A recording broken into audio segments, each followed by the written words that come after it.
Hey, welcome to The Weekly. This is a Calvary Bible podcast where we connect what happened over the weekend to your real life lived Monday through Friday. I'm one of your hosts, Thomas, with my good friend, Jay Ewing. Jay, it is raining outside. It is after Mother's Day. How you doing? And it snowed overnight. It snowed overnight. I know. I love Colorado. Yeah, absolutely. It's like 4 seasons in 4 days. Seriously, and tomorrow we get all the flowers back out, hang them again. Yeah, did you have to bring some stuff in? Oh yeah, my entryway is lined with flowers and pots that we bought for Mother's Day that we did not plant. Yeah. I can't tell you how many years it took for me to learn the lesson, don't plant until after Mother's Day. I've ruined hundreds of dollars worth of plants. You know, I have a story about that. One year I planted after Mother's Day, and then the next weekend a hailstorm rolled through, and I had to replant everything. Oh gosh, that was a bad year for the crop. I said my crop is devastated to my wife Kristen. She was like, "Jake, you're not a farmer." Yeah. I said, "I planted back there. I got a crop." That's when you're like, we've been shopping at the flower bin. It's time to head over to the Walmart. Totally, no doubt. Is there any difference? Every year I go back and forth. One year I go to Home Depot. One year I go to Walmart. Some years I go to the flower bin. Is there any difference? I think so. I don't know. I think the things that I have purchased from the flower bin for Kristen, or the things that she's picked up, they do well. Although, I don't know, there was one year that we had this hanging basket from Walmart that just made it through the year. Yeah. It's just like, is that a fake plant? Like, Totally. It's just great. Totally. Yeah, and it's raining today. We got a lot of moisture in Colorado. It's amazing. Everything's going to be super green in the next couple of weeks. Mm-hmm. Just imagine how pop it will be. Oh, gosh. If you are listening to this podcast and you do not live in Colorado, my recommendation is to buy a flight to Colorado in the next week and a half. Yeah, 2 weeks. In 2 weeks. It's going to be glorious. It's going to be amazing. Just warm driving weather. to Boulder, Colorado. Yeah. It's going to be at its peak. Yeah. The snow, like the large mountains behind the Front Range are all like still snow capped. Totally. It's just gorgeous. Yeah. Breckenridge got 2 feet of snow last week. Are you going to ski again? You know what? I think all of them are closed up except a basin. Oh, okay. Review. But yeah, I was just like, wow, only in Colorado we can ski all the way through. Actually, Father's Day. Some ski through Father's Day. That's amazing. That's amazing. All right, theme song is over. So let's theme song is over. Here's my question for you, Jay. Oh, well, actually, you're going to know the answer to this because you're in the booth with me. But for one of the thousands, I don't know, millions of listeners that listen to this podcast, here's including the question. John's mom. John Boyle's mom. Yes. Hello. This is for you. John Boyle's mom. What is this sound? The sound of refreshment. It's the sound of refreshment. I am holding something that you brought for me. You know what, Thomas? I took a cue from John because he's a wise man. He brought you actually almond butter one time on the podcast. Yeah. So if you're a longtime listener, you know what episode I'm referencing. But like 3 weeks ago. Yeah, so come on, I was setting it up, man. You just spoiled my setup. All right, longtime listeners, first-time callers. Yeah, totally. Yeah. And he brought you almond butter today. I mean, I walk in often at Calvary and go, Jay, where's mine? I'm like, dang it, John. Do I say it like that? Yeah. I'm sorry, man. Anyways, Thomas, it's okay. I only ask, where's the coffee? Where's the coffee? Because I'm hopeful. You're hopeful in our friendship. All right, so what did you bring today? This is like amazing. The Lord provided something really unique for us. The February before COVID. One night, randomly, I was looking online at espresso machines. Mm-hmm. And it was late. I don't know how this got passed in the budget, okay? That's what I'm saying. And I was like, hey, Kristen, I think we could save some money if we finally started making coffee at home. Because I'm a notorious coffee drinker. Okay. You're a rolling hot dog guy. I'm a coffee drinker. Hey, man, could you enjoy a cup of Maxwell House? Hanging out with you on a mountain porch, yes, my friend, I could. Okay. Skiing, yes, I could definitely do Maxwell. But anyways, the Lord provided. We spent some money on an espresso machine.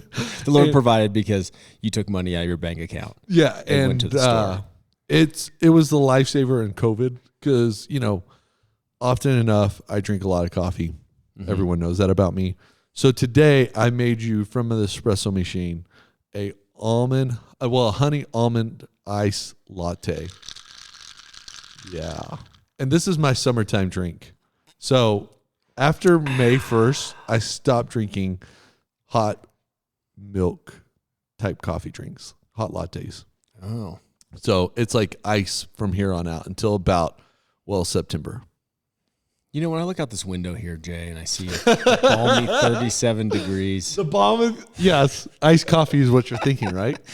It's good, though. Yeah, it is really good. All right, so wait. So let's be honest. My wife is a better barista than I am. this is true. We've talked about this before. Yeah, we've talked about this She's before. like a gold apron. Black apron. Black apron. Yes, from the old Starbucks method of producing fantastic baristas. That's great. Yeah. Okay, but look, before we go any further, we've got to talk about what's happening at Calvary this week. Let me jump into that. Go to calvarybible.com/events. There's a lot of great things happening at Calvary. So many great things that Thomas is actually texting someone while I talk about this. Hey, we got Kids Week coming up. You want to sign up for Kids Week, learn more, register. Bolt. It's total 80s. It's a great Kids Week theme this year. Talk a lot about Jesus, make Jesus really famous among our neighbors, our neighborhoods, our friends. It's going to be great. Go to calvarybible.com, sign up for there. We got Maranatha Middle School Camp. And then also what has just hit the books, been published. It's fresh off the press, high school summer trip called The Getaway, happening July 23rd through the 26th. Go to calvarybible.com, sign up your high schooler for The Getaway. Also, we have women's Bible studies happening. We have worship team auditions. We have Calvary Wilderness. There's plenty of space on the men's trip and the women's trip. Those are backcountry 2-day, 3-day trips. You're fully equipped to walk in the backcountry with an experienced guide, encounter Jesus, build a community. The wilderness ministry is awesome. I can't say enough about it. But go to calvarybible.com/events to register and find out what is happening at Calvary. All right, Thomas, I'm done with my announcements. You're done with your texts. Where are we? What are we doing today? All right, so we are dialoguing about afflictions. So that sounds fun. Yeah, so that's what I heard on Sunday. I was like, thank you for the Mother's Day message on suffering. Like, oh, you're welcome. Sometimes being a mother just feels like you're in a season of affliction. It does. I mean, I can't experience myself, but I understand that it could. Yeah. So, but we're just, marching through our text as we do here at Calvary. And we are in 1 Thessalonians chapter 3, which is describing how Paul was motivated to actually send Timothy to where this letter comes from. And so... Wait. Who's Timothy? Yes. Let's pause right there. Okay, let's pause there. I know you got some good information on Timothy. No. Let's remind ourselves that this book, you can almost ask, which book did Silas and Timothy write in the New Testament? Yes. And I'm not really sure if they wrote this with Paul or if they were just part of the cohort, but Paul is addressing them as though the three of them are greeting them and writing down some thoughts. So Paul, Silas, and Timothy, kind of this missionary cohort of sorts, had visited, established the church, and then Timothy was sent back out as a missionary partner to go check up on the church. Yeah, but like you said, Sunday, Timothy was really, really young at this point. Yeah, if you were online or in person, one of the things we talked about was, Paul writes another letter later in his ministry to Timothy. 1st and 2nd Timothy. Yes. Yes. And in that letter, he tells him, don't let the church that you're overseeing look down on you or, be discouraged because of your youthfulness. And that letter's written 15 years after Thessalonians, somewhere in there. Yeah. So you're not really sure how young Timothy is when he writes, don't let people look down on you because of your youthfulness. It's kind of projected, maybe 30s or 40s is still considered a young man. Right. But if you subtract 15 years from that, you could potentially have a teenager at this time. Going or someone in their 20s. Traveling alone to check out a church. Yeah. Okay, let's just pause that for a second. Let's just pretend he's 15, which I think would be on the very, very young side of this. Yeah, and I would say 17 is probably the old side of this. Okay. So, what did your mother let you do after 9 p.m. when you were in your teenage years? Totally, right? Nothing. Right. Nothing. So I just think, gosh, how amazing is that this young man, that Paul sees something in him, that he has the courage, that he has the ability to go check up on a church that's just miles and miles away from Athens to go see if they're doing well. And then Paul sends him out in his youthfulness to do real ministry work. I think this is one of the things I was so impressed with, was it wasn't just, not just intern work, like make copies or make coffee. Yeah, totally. Or make sure the camp is locked down at night, or make sure that everyone's out of their bunk at summer camp. Go make sure all the lights are off. Yeah, totally. No, he says, okay, you're going to go and we're sending Timothy to you to do real ministry work. You're going to establish them and exhort them. So you're going to make their faith steadfast, and then you're going to encourage them and comfort them in a way, build up their faith. And I just think that's the picture that I want of our young people at Calvary to have, to say, you know what, my church and its leadership, when the elders think of us and our youthfulness, they get really excited for the ministry work that we can do. That's right. You know, the first month I was here at Calvary, and I met the youth ministry staff, and they told me that high school students lead the middle school ministry, like do the bulk of the discipleship. They open God's word with them. They explain it. They pray with them. They do life with these middle schoolers. I was super impressed. And that's a long-term decision that Calvary's made years ago about how important it is to give real ministry work to high school students, to middle schoolers, because the kingdom is really being built in them in a safe context. You know, because just like parenting, the more responsibility I give to my kids while they're under my protection, the more I can handle their big mistakes. And the more often we can do that in a healthy, vibrant community of honesty, of transparency, of encouragement, the more they can flourish when they're outside of our umbrella of safety. Yeah, I think the banner we often talk about here at Calvary, I know Jane and I talk about this often, is that we want to live in a disciple-making community. Oh, yeah. You know, and we see that with Paul and Timothy here, is there's intentional discipleship happening. Like you don't just get to unleash youthful people without any training or insights or coaching to go do ministry. Like our high school students are intentionally built into before they're able to jump into the middle school leadership positions. Yeah. But how cool is it that Paul has prepped him for this? Is he perfectly equipped? Does he know everything? No way. Yeah. Is it probably too soon? Maybe, but that's the exciting part. Yeah. And he's going to come back with a report. And I think that's where, like you're talking about within your family or here at the church, we want to make disciples that then go make disciples. Right. Who make disciples.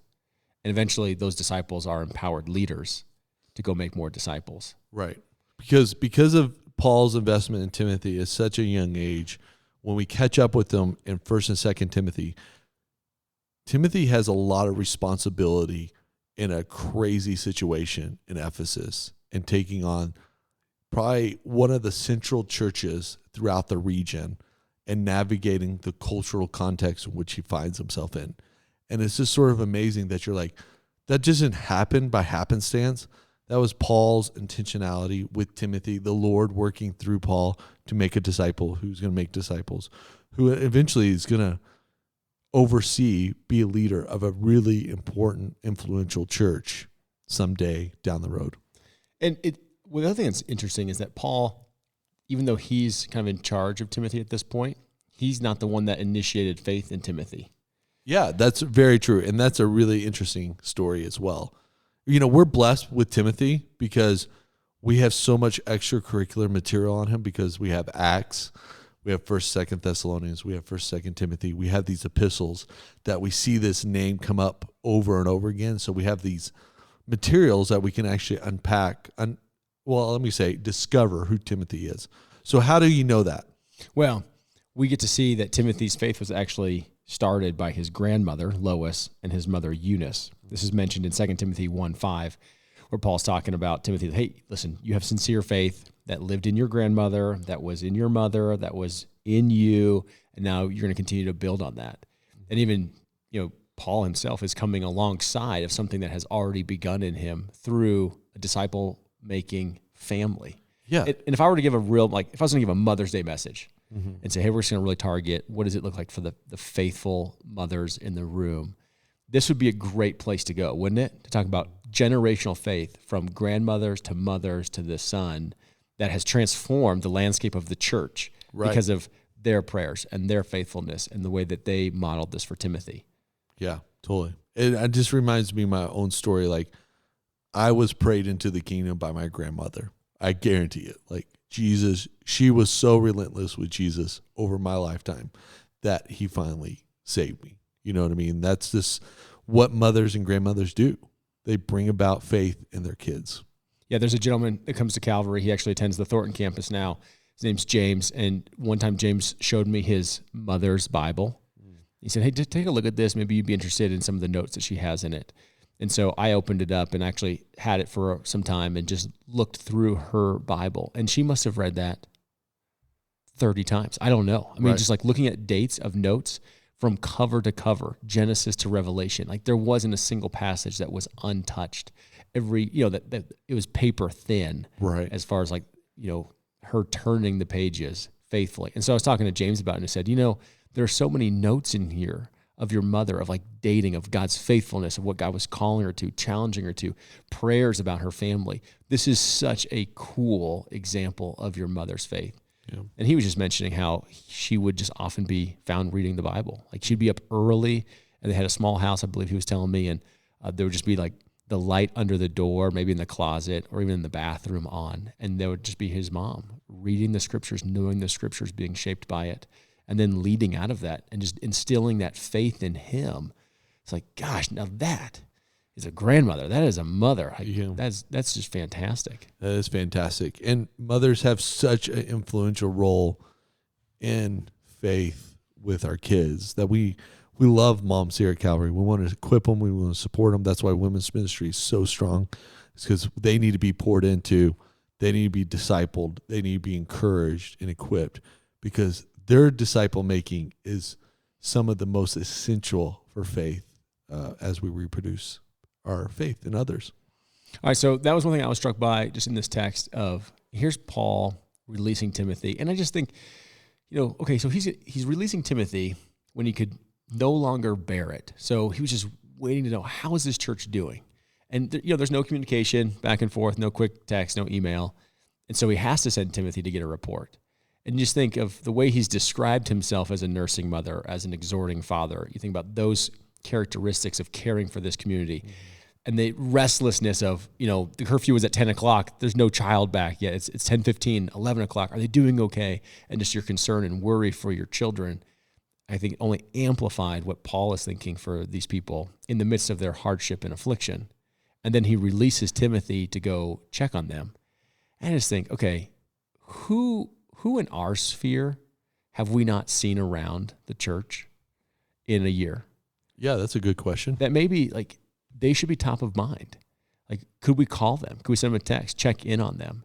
Is there someone that we could invite over for dinner, or just see if they wanted to even touch base over, Zoom or something like that, if they're not ready to be in person, to make sure like they're doing well? Like, this last year has been filled with hardship.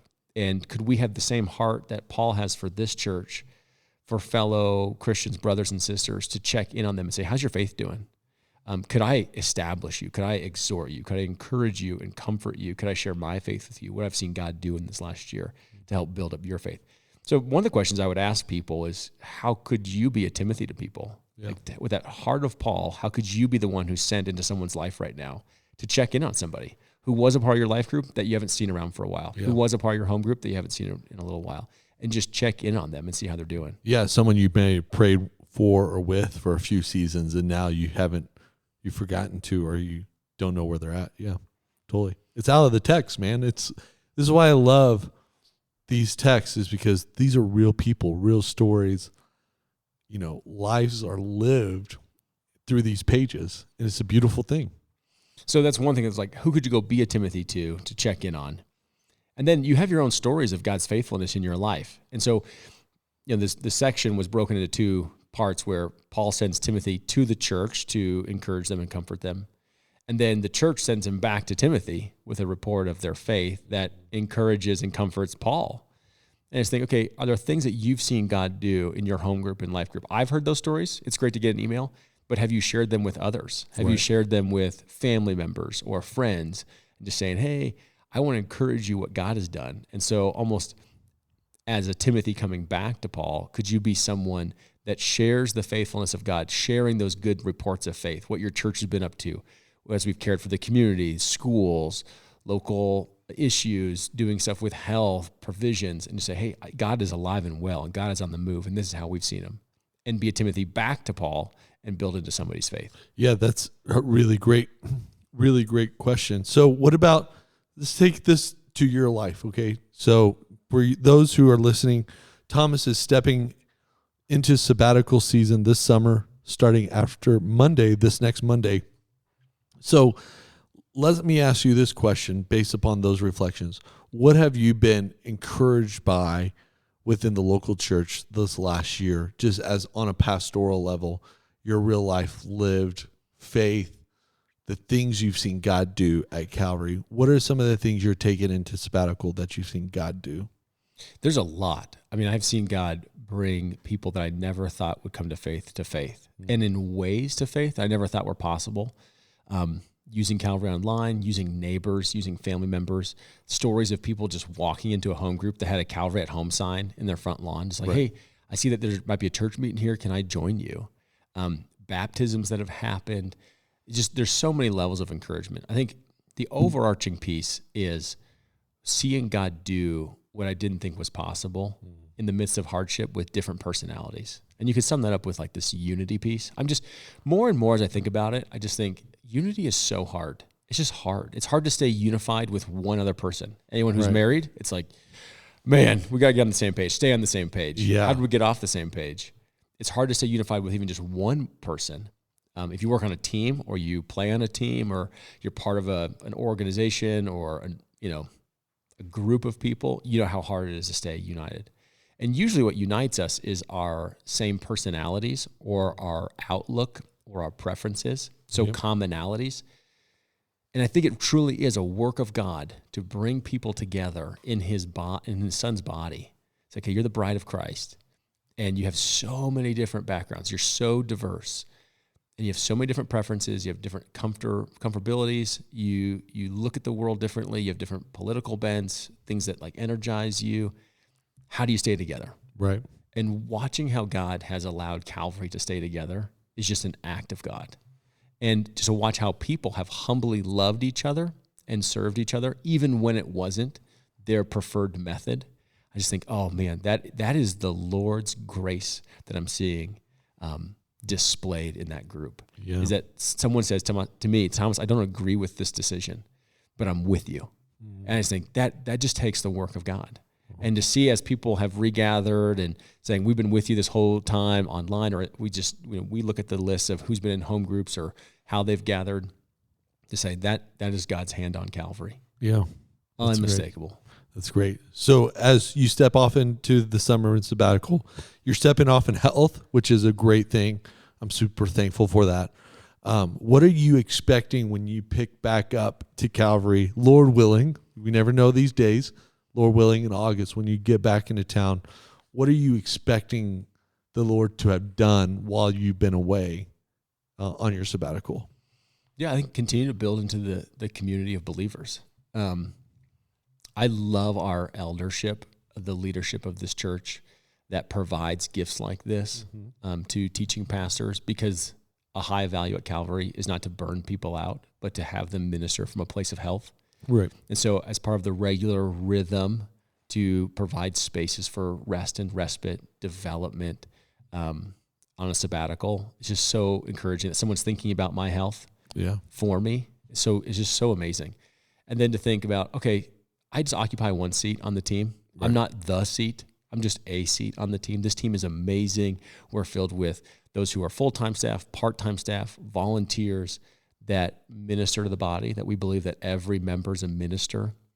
But as I step out of my seat, there's just opportunities for people to grow in their own leadership, that there will be requests that normally they don't get, that they'll have because of just my absence. And It's an opportunity that I think I see here in Timothy is, okay, I'm not going with you, Timothy. You're going to have to kind of flex some of this muscle that you've seen me flex. And you're going to have to share some of the things that you've seen me share. And I think this is an opportunity for Calvary as well to say, okay, we've seen Thomas do some of these things. Now it's an opportunity for us, because this church is not about him in any way. This church is about Jesus Christ. So how can we step up and to do some of the things we've seen him do? It's just an opportunity for growth spiritually. So really it's the community aspect, I think, growing in love for one another, continuing that disciple-making community, make disciples, and then empower new leaders. Like there's just new opportunities for leadership in the next few months. How crazy is it going to be that people who call Calvary home at the end of summer will never have known you yet, because they will be stepping into a season your way and they'll be like, who's this guy? I don't know if I love this place because I didn't know this guy existed here. Isn't that a fun thought? Yeah. That people will come to Calvary for the first time in the next 3 months, and it won't be about a teacher. Yeah. They'll be like, who's that guy? Yeah. I didn't know he existed. How cool is that? It's great. I love it. Yeah. And, you know, like we know, if you've been around Calvary long enough, you know that the ministry that God is doing is not dependent upon anyone on staff, not dependent on you, the Calvary member, the attender, the listener, but it's dependent upon the Lord, what the Lord wants to do. This is his church.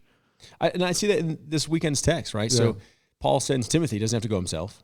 And at the end he says, well, we're praying that the Lord would allow us to come see you. It's face to face. But he knows if the Lord doesn't allow it, that's okay. It's not Paul's church. It's not Paul's campus. It's not his organization. It is the Lord's. And I just love that same heartbeat here at Calvary. And I think that just a challenge for everyone out there to say, okay, what ministry are you involved in? That you aren't the owner of it. Right. You're the steward of it. I mean, you have this ownership mentality, but it's not like possessive.